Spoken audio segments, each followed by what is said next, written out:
Before we start this exploration, this journey into the spiritual heritage of Pakistan, let me talk about my motivations for making this film. I was recently working with a high school student in a psychotherapy setting. Besides working on other issues, he was also beginning to open up to a sense of spirituality in his life. And then one week he came to me and he said, I've found what I was looking for. Apparently, a group of people had come to his house and invited him to a mosque. And all within 1 week, he had decided to join a relatively fanatic Islamic group.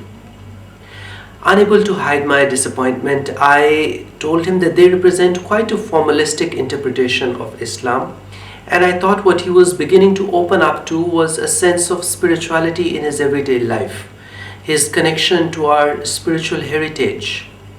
And that is when he asked me the question, what spiritual heritage, he asked me. And the question felt almost like a slap in my face, because I realized that we have not been able to tell our youth what our rich spiritual heritage has been all about. In fact, we ourselves sometimes fail to acknowledge the depth and the significance of this heritage. This movie is an answer to his question. We will first briefly outline the historical developments of spirituality in this land, and then talk about the basic principles of spirituality in the everyday lives of the people of this country.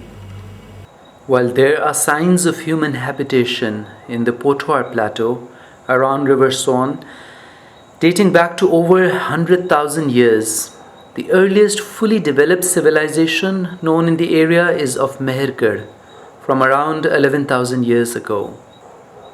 Not much is known about its spirituality, but we know that there was a strong presence of the goddess here. Respect for nature, creativity, and aesthetics go along with the goddess cultures around the world.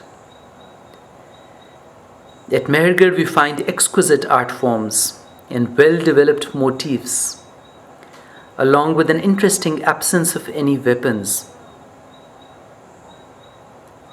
A few thousand years later, about 5,000 years ago, the goddess shows up equally strongly in the Indus Valley civilizations, as in Mohenjo-daro and Harappa. Other than the goddess, there are several seals found in the Indus Valley excavations with clear images of deities on them. The cult of Pashupati, the worship of the phallus, of the lingam and the yoni, and the practices of yoga all have their roots in the Indus Valley culture and are therefore much older than the coming of the Aryans, the Brahmins in this region, and are therefore much older than what we now know as Hinduism. The whole tradition of temples and of devoting temples to particular divine forms, to gods and goddesses, is non-Aryan and pre-Aryan in nature. The Aryans, first the Kshatris and then the Brahmins, came to this region much after the Indus Valley civilizations from Central Asia, around 3,500 years ago. They are the ones who used the Sanskrit language and who wrote the 4 Vedas, which later on became the backbone of what we now consider classical Hinduism. They used to conduct all of their Vedic rituals having a nomadic orientation, as opposed to the temple and devotional traditions of this region, in spaces that were specially created for a limited period of time for that specific ritual, as prescribed in detail in the Vedas. And then these spaces were ritually destroyed after the ritual was over. The tradition of giving a form to the divine and having a devotional attitude towards these forms is therefore much older than classical Hinduism and very indigenous to this area. It later develops into devotional bhakti and even more clearly in the heart-level spirituality of the Sufis. The local gods and goddesses and the spiritual traditions of this land were quickly absorbed when the Aryans, the Brahmins and the Kshatris started migrating to this region from Central Asia, assimilating the local populations through an assimilation of their spirituality into the one hierarchical social order of the Brahmins, which placed the Brahmins and the Kshatris in the upper castes and the local populations in the very lower castes. Shiva was incorporated into the Vedas. The local goddesses like Kali, Durga, and Parvati, never mentioned in the Vedas, were assimilated through their relationship to Shiva. Lakshmi was coupled with the Vedic god Vishnu. Other local gods like Rama and Krishna were made out to be incarnations of Vishnu. There is no mention of any of them in the original Vedas of the Brahmins. Thus, most of the local spiritual traditions were absorbed over time into the caste-based social order of Hinduism. There are two formal religions that developed in the subcontinent around 2700 years ago in reaction to the Brahmin assimilation and their hierarchical, unjust social order. These were Buddhism and Jainism. Jainism did not survive as much, but there were temples of Jains from the north, like this one in Texila, all the way to the southern end of Pakistan, like the ancient Jain temples around Nagar Parkar. Till quite recently, there was an ancient Jain temple in Lahore. Ironically and unfortunately, in 1992, when there were Hindu-Muslim riots around the destruction of Babri Mosque in India, people in reaction destroyed this ancient Jain temple in Lahore. Buddhism remained powerful in the northern half of the country for a long time, as evidenced by the most impressive Gandhara remains at Texila, along with many other Buddhist sites in the country. Both Jainism and Buddhism broke down the caste system of the Brahman Hinduism, both of them based on the principles of equality, coexistence, and peace. Close to Rohri and Sakkar, one finds the remains of what is said to be the first mosque built in the subcontinent. Its construction was ordered by Muhammad bin Qasim when his armies arrived here, having moved right through Sindh after conquering the port city of Debel. It is in Debel, present-day Bambor, however, that we have a much more likely contender for the site of the first mosque in the subcontinent. A few hundred yards from the location is unfortunately the first temple that was destroyed by the Muslim armies in the subcontinent before they even set foot on this land. They used a catapult carried in one of their ships. Islamic rule was established in parts of Sindh within the first century of Islam. It is, however, generally believed that the spread of Islam in the subcontinent was not because of the invasion of the Muslim armies, but primarily due to the tremendous influence of the mystics of Islam, the Sufis. The basic nature of Islam in the subcontinent has always been in line with the very tolerant and pluralistic spirit of the Sufis, which was in turn close to the indigenous sense of the spirit of this land over thousands of years. The fanatic streaks that we witness in the bigger cities and in popular media today are a more recent development and not really rooted in the ancient spiritual attitudes and sentiments of the people of this land. Sikhism is another formal tradition that partially took form in Pakistan. In Pakpatan is situated the shrine of Baba Farid, whose Sufi poetry formed an integral part of the Granth, the holy book of the Sikhs. In Lahore, there is a peaceful shrine of Mian Mir, a Sufi who was invited to Amritsar to put in a foundation stone of the Golden Temple of the Sikhs. Nanak's message, like that of the Sufis, was very much in line with the underlying spirituality of this land. In fact, it appears that what Nanak turned into a religion was just the sense of spirit in the everyday life of Punjab. Another tradition that is a couple of thousand years old is that of the Jogis. The tradition has very deep and well-developed roots in the devotional traditions of Shiva and gurus like Guru Gorakhnath.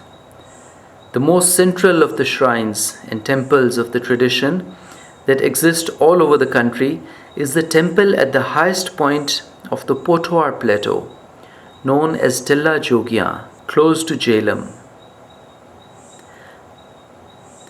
There is a road that goes right through the Rohtas Fort.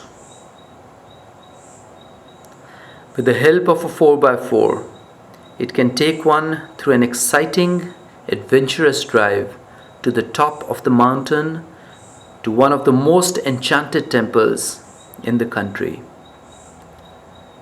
Thousands of mystics belonging to the 12 different traditions of the Jogis used to walk this path and gather here from all over the subcontinent once a year. This practice continued till a few decades ago. The list of specific spiritual traditions can go on and on. Today also, there's a wide range of religious and spiritual sentiments in Pakistan, ranging from thousands of years old indigenous devotional traditions to Brahman Hinduism, to the Christians, the Parsis, the Shias, the Sunnis, the Ismailis, the Bohras. And within and besides these religious identities, people who generally recognize the value of mystical poetry, of shrines, and holy men or women, irrespective of which formalized streak they belong to. This is the hidden face of Pakistan. This is the face that the global media would not show. They tend to portray a very two-dimensional picture of one relatively fanatic version of religion in Pakistan. Unfortunately, there are groups inside the country that also like to reinforce this narrow two-dimensional face of Pakistan. They would rather have the world and the youth of Pakistan believe that all Pakistanis belong to one narrowly defined orthodox religious orientation. This is far from truth. While this fanatic streak in Islam of the region does have a few roots that go back a few centuries, this cannot do away with the deep roots of pluralistic spirituality in the area that go back thousands of years. While the top few inches of soil is all that is visible to the eye, the Banyan Tree, with its roots deep into the land, is not affected by it. Let us now look more concretely to some of the basic elements of spirituality in Pakistan that are common to most people, whether they belong to this or that tradition.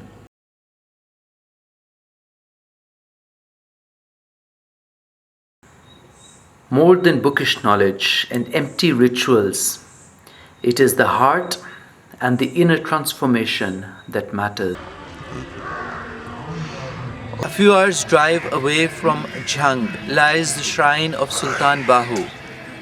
He, like most mystics of this land, condemned bookish knowledge and intellectual snobbery in favor of a deeper heart-level understanding and heart-level transformation.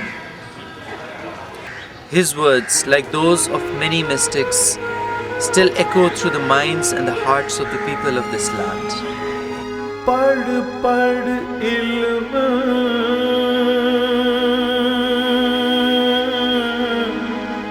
mashayikh sadawan karn ibadat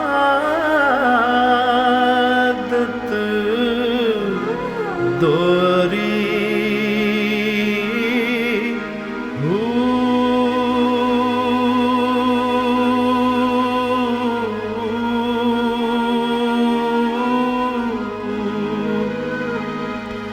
अंदर झुकी पैलटी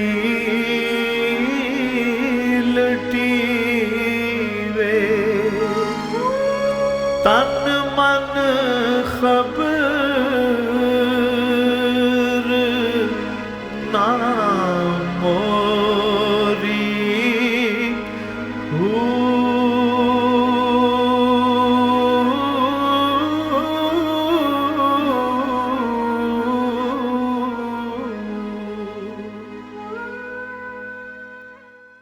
shrine of Bulle Shah, a 17th century Sufi, lies in the city of Kasur.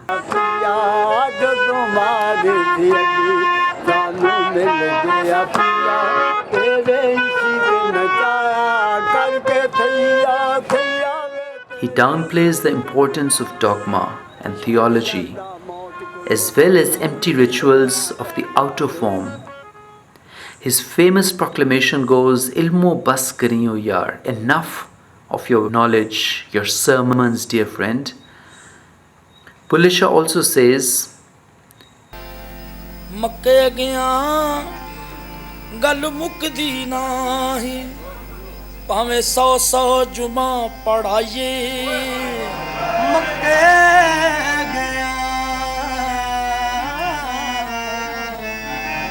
ਗੱਲ ਮੁੱਕਦੀ ਨਹੀਂ ਭਾਵੇਂ 100 ਜੁਮਾ ਪੜਾਈਏ ਗੰਗਾ ਗਿਆ ਗੱਲ ਮੁੱਕਦੀ ਨਹੀਂ ਗੰਗਾ ਗਿਆ ਗੱਲ ਮੁੱਕਦੀ ਨਹੀਂ ਭਾਵੇਂ 100 ਗੋਤੇ ਖਾਈਏ ਬੁੱਲੇ ਸ਼ਾਹ ਗੱਲ ਤਾਂਯੋ ਮੁੱਕਦੀ ਜਦੋਂ ਮੈਨੂੰ ਦਿਲੋਂ ਗਵਾਈਏ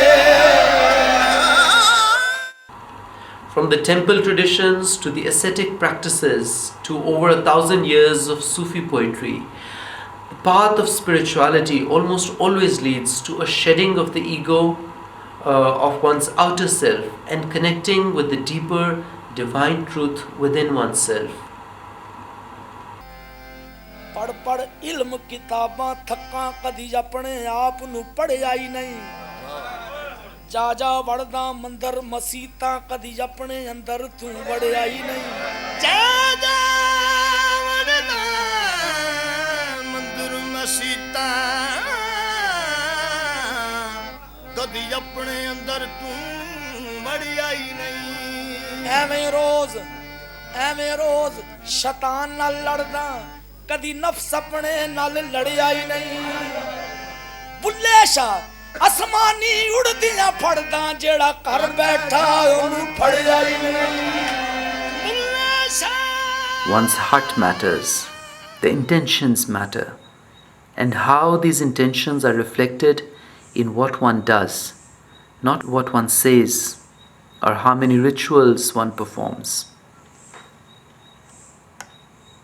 Bulle Shah also says, मस्जिद टा दे मंदिर टा दे जो कुछ टैंदा एक बंदियां दा दिल ना टावी सोना रब दिलां विच रहिंदा emotion, devotion, and the heart were crucial for a commitment to a process of inner transformation and cleansing. It is not the outer form, but an inner transformation that the spirituality of this land has been mostly about.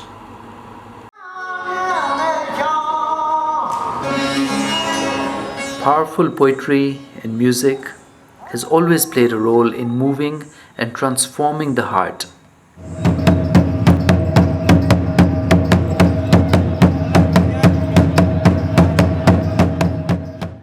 Where the focus is more on the inner than the outer, the spirit more than the form, anything that leads us to the inner truth, to the inner haqq, is seen as the hand or the voice of the divine.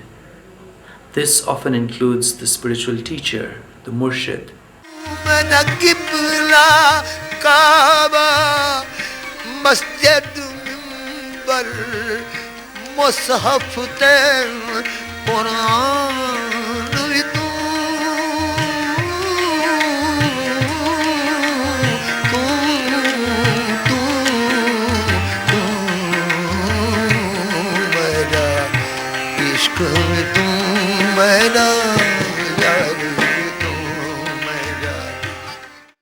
Some of the most powerful Sufi poetry over the last few centuries uses the characters from the legend of Hir.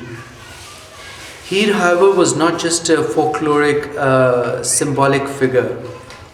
In the city of Hir in Jhang, people come to her shrine just like they would to any other spiritual saint.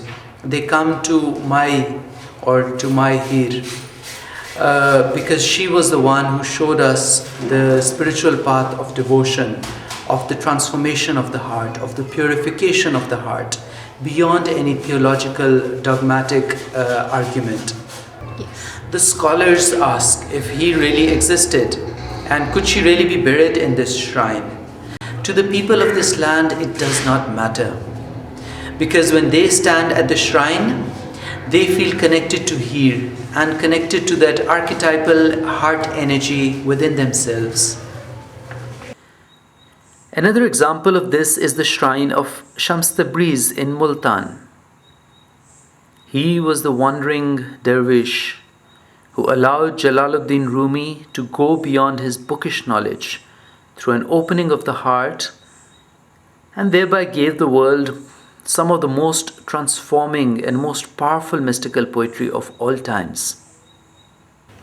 But years ago, I stood at the shrine of Shams Tabriz in Konya, in Turkey, only a short distance away from Rumi's shrine.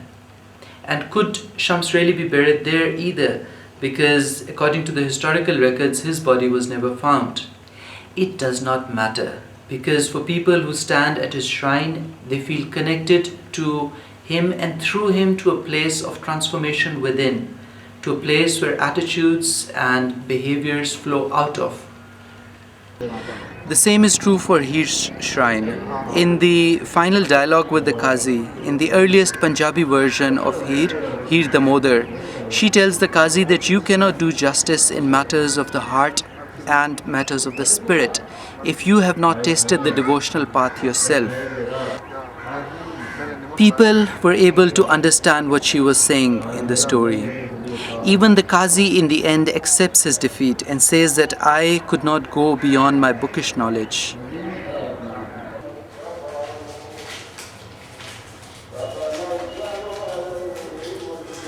The message of Mehergarh is the same as the message of the mystics of Islam and of many other religions in this land over thousands of years. What matters much more than the outer form is the inner state of one's heart. And this place invariably leads to more tolerance, more pluralism, and peace in the society. Only those who cling rigidly to the outer form can punish children like this, and more broadly, can judge others harshly. Otherwise, how can those who put heart-level purity of intention over dogma and ritual stand in judgment of others, of their hearts, of their intentions? Bahu's words still echo in the collective psyche of this land. Dil dariya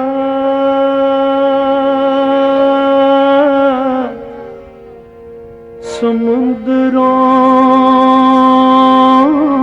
dunge kaun dila diya jaane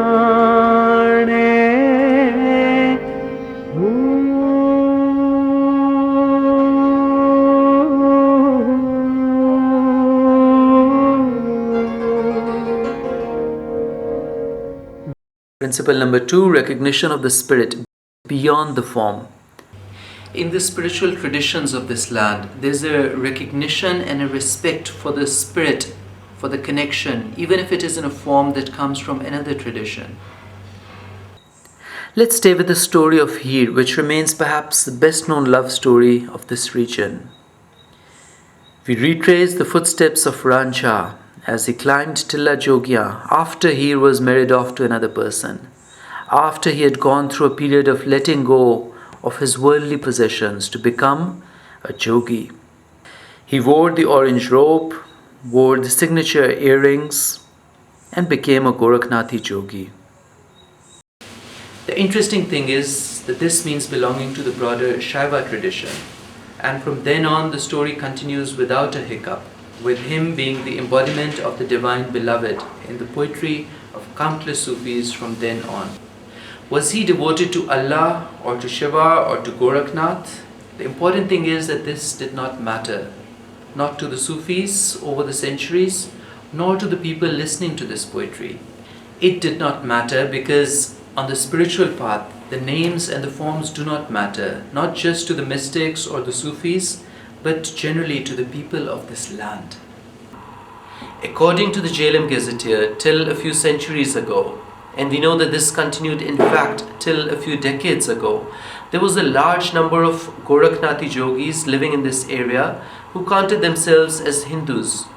But also there was a large number of these yogis who counted themselves as Muslims. They were Muslims worshipping Gorakhnath, and it was totally acceptable. In relation to pluralism, as far as saints and shrines go, there are countless examples of people and places that are revered by the local population, irrespective of which religious tradition they belong to. Udairolal and Ramapir in Sindh, Pir Ratan Nath's Dargah in Peshawar, and the examples go on and on. From Multan, one can travel southeast for several hours through a mystical landscape.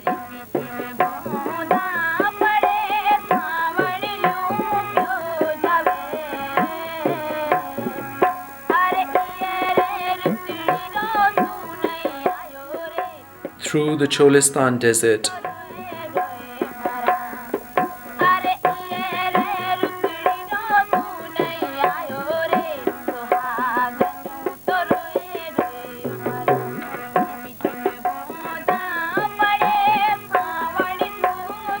To arrive at a remarkably old spiritual site.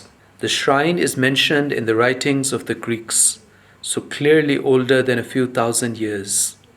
It is really a circular, conical spot with an open shrine around it. It belonged to the goddess and then was devoted to the moon god and now is known as the shrine of the Channan Pir. The name and the form can change as it does not matter as much. It's a sacred spot and is respected as such. Interestingly, while the form switched from the goddess to the Pir, a few meters from the Channan Pir lies the shrine of his mother. The tree on the side of that shrine is full of little pieces of cloth that people tie their prayers and wishes to when they visit the shrine. The forms change from the goddess to Channan Pir and his mother, from the pieces of cloth with which they tie the prayers to little strips of plastic shoppers, as is witnessed at the Bahauddin Zikriya's shrine in Multan. What matters is the spirit behind it, which remains intact. Close to Rohri, there is an ancient temple of the Kalika Mai, or Kali Devi.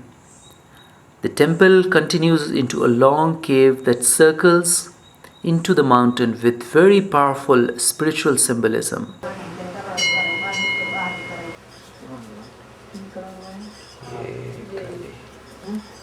Of importance for us here is that at the annual Mela at the temple, according to the caretaker, half of the people who come to honor the temple are Muslims. Also, right opposite to the temple, there is a huge mosque and a madrasa that teaches students about Islam, and the two traditions exist side by side, peacefully and respectfully, recognizing their unity underneath the different forms. One of the most popular and most powerful shrines in Pakistan is that of Lal Shahbaz Qalandar in Sevan, Sindh. Spirituality leading to ecstatic experiences and expressions beyond the confines of any one religion. One of the three traditional chadars at the annual Urs comes from the family of Lal Das, a Hindu devotee of Shahbaz Qalandar. Another devotee of Shahbaz Qalandar has his shrine at Udairolal, an hour's drive from Hyderabad. While there are several spiritual sites that are revered by people of all religions, This one perhaps is the clearest and the strongest symbol of this pluralistic spirit.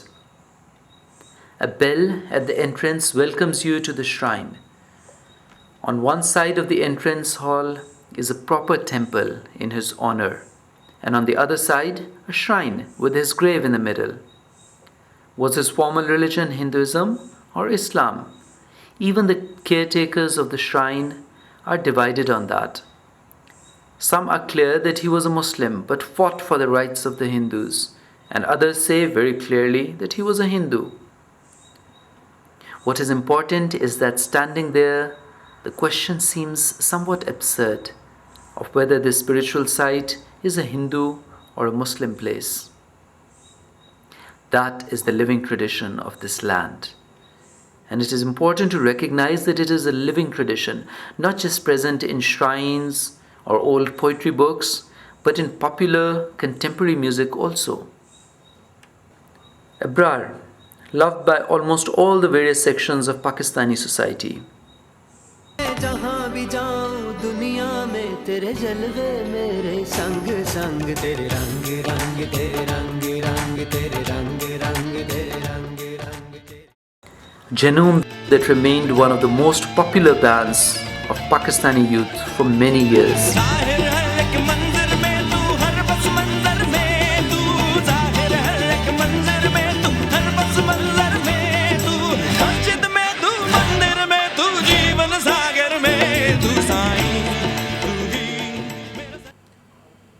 And this pluralistic notion of unity of being, of the divine in all forms, of Wahdatul Wujud, is perhaps best captured in the following verse from the leftist poetry of Faiz Ahmad Faiz.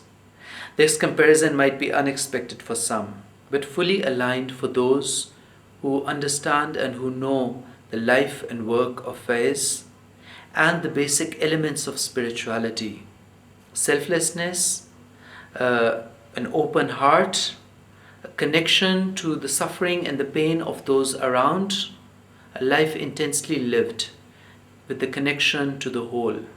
बस नाम रहेगा अल्लाह का, जो गायब भी है हाजिर भी, जो मंजर भी है नाजिर भी, जो मंजर भी है नाजिर भी, उठेगा नल हक का नारा, उठेगा नल हक का नारा, जो मैं भी हूँ और तुम भी हो. What this verse and the underlying Wahdatul Wujud worldview is based on is the immanence of the divine, Tere Rang Rang, the presence of the divine in many different forms all around us. This is the next principle. Affirmation of everyday life, of the world, not otherworldly. When God is present everywhere, in everything and in everyone, there's an affirmation of everyday life and of the world. This spirituality is not otherworldly.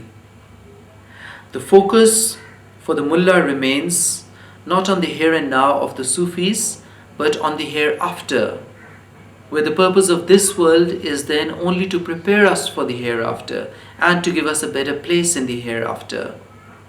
For the Sufis, this life and the world is sacred. God does not live up in heavens, but is present in our midst, in our every interaction.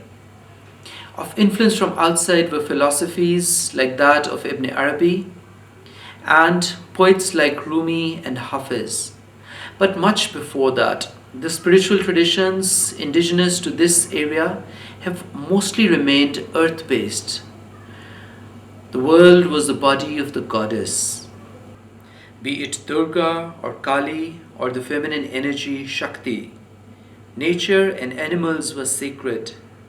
Shiva and Krishna were all dark, indigenous, earth-based gods, not bright heavenly beings. Earth and the human body were sacred, showing up most powerfully in Tantra. Human interactions, life and its celebrations were sacred. It was the Brahmins who had their gods in heavens. And then Orthodox Islam, as opposed to the Sufis, where God was seen as up in heavens. So they would look up to him and pray to him, raising their hands to the heavens. It is to that Bulle Shah said, again, Asmani uddeya parda, and jeda kar baitha unu padya hi nahi. When everyday life becomes sacred, events like the harvest become sacred and the celebrations become sacred. These celebrations are part of the spirit of this land. There are people who say Basant is part of the Hindu culture, which is a meaningless statement when you really think about it. If you are referring to classical texts, neither Quran nor the Vedas tell people to celebrate the harvest or fly kites or drink milk with almonds. It's part of the local celebrations, part of the local culture, and part of the local spirit. Technically, however, it may be interesting to clarify what the term Hindu really means. Hindu is the old Persian pronunciation of Sindhu, which was the name of river Sindh.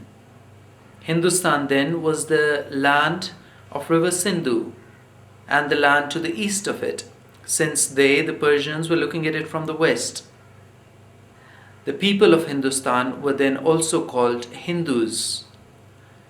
Hindu, Hindustan, these were all geographical terms then and had nothing to do with religion originally.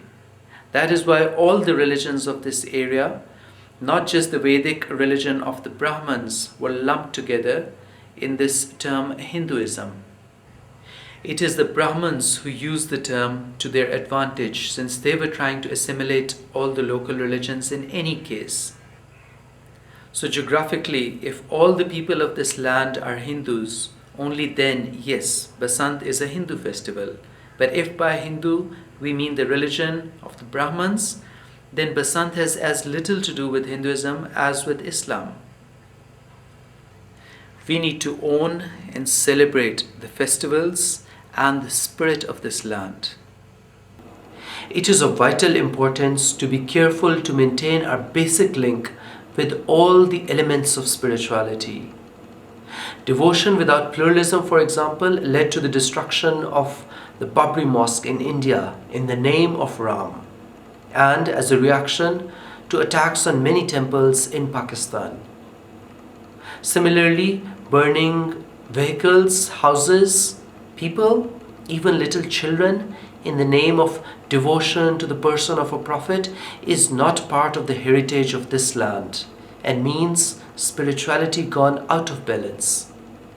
There is a need for Pakistanis to own the spirituality in its entirety, all thousands of years of it, to own the passion of Bulle Shah, the insights of the Buddha, of Nanak and Kabir, to own the pluralism of Shah Abdul Latif Bhitai, of Lal Shahbaz Qalandar, to own the peace that is our right, our tradition and our heritage. Ooh.